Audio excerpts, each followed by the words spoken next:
আমার খবর। বোলপুরের বামগড়াতে একটি বহুতলে ভয়াবহ আগুন এবং এই আগুন লেগে বেশ কয়েকজন আহত হয়েছে এবং দুজনের মৃত্যু হয়েছে। এখনো পর্যন্ত যা জানা যাচ্ছে দুজনের মৃত্যু হয়েছে এবং সেই মৃতদেহ উদ্ধার করা হয়েছে। ইতিমধ্যেই দমকল বাহিনী এবং পুলিশের তরফ থেকে সেই মৃতদেহ উদ্ধার করা হয়েছে এবং দুজনের একই পরিবারের দুজনের মৃত্যু হয়েছে বলে যেটা জানতে পারছি। এই মুহূর্তে মৃতদেহ উদ্ধার করে নিয়ে যাওয়া হয়েছে বোলপুর মহকুমা হাসপাতালে এবং বেশ কয়েকজন গুরুতর আহত হয়েছে এবং পুলিশ প্রশাসন থেকে শুরু করে দমকল বাহিনী এবং বিশেষ করে স্থানীয় বাসিন্দারা গুরুত্বপূর্ণ ভূমিকা নিয়েছেন। কারণ হলো যখনই আগুনের খবর পায়, যখনই অগ্নিসংযোগের ঘটনা ঘটে, সঙ্গে সঙ্গে তড়িঘড়ি সকলে ছুটে আসেন এবং সকলকে উদ্ধার করার চেষ্টা করেন। বোলপুরের বাঁধগড়ায় সাজবাতি নামে একটি আবাসনে বিধ্বংসী আগুন, অগ্নিদগ্ধ হয়ে এখন পর্যন্ত দুজনের মৃত্যু হয়েছে, আহত 5 জন। দ্বিতলে হঠাৎই আগুন লেগে যায়, আটকে পড়েন বসবাসকারী একাধিক বাসিন্দা। বোলপুরের শ্রীনিকেতন রোডের উপর জনবহুল এলাকায় হঠাৎই সাজবাতি নামে একটি আবাসনে আগুন ধরে যায়। দ্বিতল থেকে আগুনের ধোঁয়া বেরোতে দেখে স্থানীয় বাসিন্দারা দমকল বিভাগে খবর দেন। প্রথমে দমকলের একটি ইঞ্জিন আসে, দেখা যায় আবাসনে বেশ কয়েকজন আটকে ছিলেন।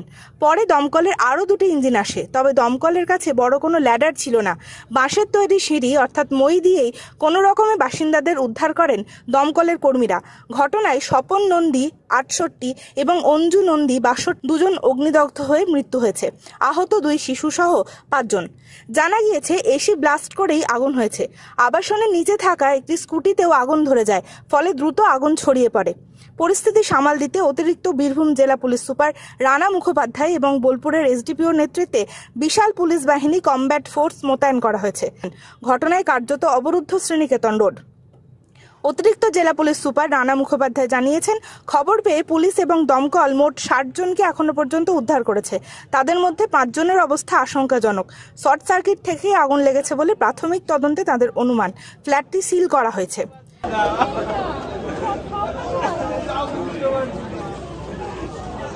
ফার্স্ট ফ্লোরে থাকি, তো হঠাৎ তাকিয়ে দেখছি যে শর্ট সার্কিট হচ্ছে, ফাটতে শুরু করলো। দিয়ে নিচে নামতেই আমি আর একটা দাদা ছিলাম, দিয়ে নিচে নামতে গিয়েই দেখছি যে বেড়ে গেল ধোঁয়াতে, আর যেতে পারলাম না। তখন উপরে উঠতে শুরু করলাম, ক্রমশ আগুন বাড়ছে। তখন কতজন থাকতো এই ফ্লোরে? ফ্লোরে প্রায় 25-26 জন আছে, 23-24 জন আছে। এখন তো অনেকজনকে রিকভারি করা হলো, এখন কি উপরে আছে কেউ? তা তো বলতে পারছি না, আমি তো উপরে ছিলাম, জানি না। আপনার নাম? আমার নাম উসনিস দে। কতগুলো পরিবার থাকতো? 23-24টা পরিবার। আমরা 6:20 নাগাদ একটা খবর পাই এবং সেই সময়তে আমরা এখানে একটা অগ্নিকাণ্ডের খবর পেয়েছিলাম। তো সেই সঙ্গে সঙ্গে আমার এখানকার ফায়ার ব্রিগেড, আমার এসডিপিও এবং আইসি বোলপুর রাশ করে এখানে, এবং একই সঙ্গে আমরা এলাকার কিছু লোকের সাহায্যও পাই। আমরা এই সাজবাতি আবাসন যেখানে আছে প্রায় 26খানা ফ্ল্যাট আছে, এখানে আগুন লেগেছিল ভেতরে, এবং আমরা সেখান থেকে বেশ কিছু মানুষ প্রায় 60 লোককে আমাদের ফায়ার ব্রিগেডের টিম তারা রেস্কিউ করেছে। সঙ্গে এসডিপিও সাহেব এবং আইসি বোলপুর নিজেরাও তারা পুরো টিম নিয়ে এই এত মানুষকে রেস্কিউ করেছে এবং আমরা বেশ কিছু লোককে হসপিটালে পাঠিয়েছি। যারা বার্ন ইঞ্জুরি কিছু আছে, সেই বার্ন ইঞ্জুরি হসপিটালে পাঠানো হয়েছে। প্রায় 5 জনকে তারা নিয়ে গেছে অ্যাম্বুলেন্সের মাধ্যমে। ডক্টরের রিপোর্ট পাওয়ার পরে আমরা বাকি কথা বলতে পারবো। আমরা সমস্ত পাঠিয়েছি হসপিটালে, আমাদের 5 জন ওখানে গেছেন এবং সেখানে ডাক্তার রিপোর্টে পাওয়ার পরে আমরা কিছুটা আইডিয়া করতে পারবো কেমন ইঞ্জুরি হয়েছে বা কোনো আলাদা ক্যাজুয়ালিটি আছে কিনা। দুটো বডি উদ্ধার হয়েছে বলা যেটা শুনছি, এটা কি?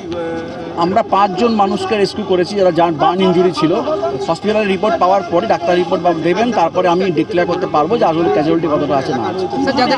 তাদের অবস্থা কীরকম? বার্ন ইঞ্জুরির ক্ষেত্রে আমি এক্সপার্ট ওপিনিয়নের জন্য ওয়েট করবো, যে ডাক্তার যারা দেখবেন তারা বলতে পারবেন ইঞ্জুরি পরিমাণ কতটা আছে। স্যার কীভাবে এই ঘটনা ঘটলো কি মনে হচ্ছে? দমকলের যিনি আমাদের অফিসার আছেন তার কাছে শুনে মনে হচ্ছে শর্ট সার্কিট হতে পারে, কিন্তু আমরা এখন বাড়িটা সিল করব, ফরেন্সিক ডিপার্টমেন্টকে আমরা রিকুয়েশন করব এবং তারাই বলতে পারবেন, তারা এক্সপার্টভাবে যে এখানে কী জন্য এই আগুনটা লাগলো, এক্স্যাক্টলি কী হতে পারে। কোন ফ্লোরে এই অগ্নিকাণ্ডের ঘটনা ঘটলো? আমি যেটা দেখলাম ভেতরে ঢুকে, যে নিচে যে একদম ওদের যে ইলেকট্রিসিটি জায়গাটা আছে যেখানে গাড়ি টাড়ি থাকতো, সেখানে বেশি আগুন লেগেছে। এবার সেখান থেকে বেরিয়ে আমি ভেতরে ঢুকিনি, কেননা অন্ধকার করে দেওয়া হয়েছে। আমরা অবশ্যই এটা সিল করছি, আমরা কালকে সকালে এটা দেখতে পাবো ভেতরে কী আছে না আছে।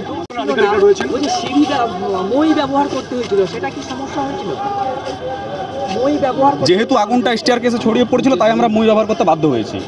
এই যে আগুনের কোনো পারমিশন নেওয়া হয়েছিল মানে এইসব ব্যাপারে আমি কিছু বলতে পারবো না, এইসব ব্যাপারে আমরা কিছু যেটা জানা যাচ্ছে যে ইলেকট্রিসিটির জন্যই এই আগুন লেগেছে বলে অনুমান তাদের। বোলপুর থেকে মুনতাজ রহমান, আমার খবর, বীরভূম। নতুন বাড়ি রং করাবেন কিংবা পুরনো বাড়িকেই রং করে ঝকঝকে করতে চাইছেন? তাহলে চলে আসুন ডিউলাক্স পেইন্টের ডিলার লাকি মার্কেট টাইলসে। নানা ধরনের রং এবং রং করার সামগ্রীর বিশ্বস্ত প্রতিষ্ঠান লাকি মার্কেট টাইলস। ঠিকানা জিলিপিতলা, বাইপাস রোড, বোলপুর। যোগাযোগের নম্বর 8116360364। দেখতে চোখ রাখুন আমাদের ফেসবুক ও ইউটিউব চ্যানেলে।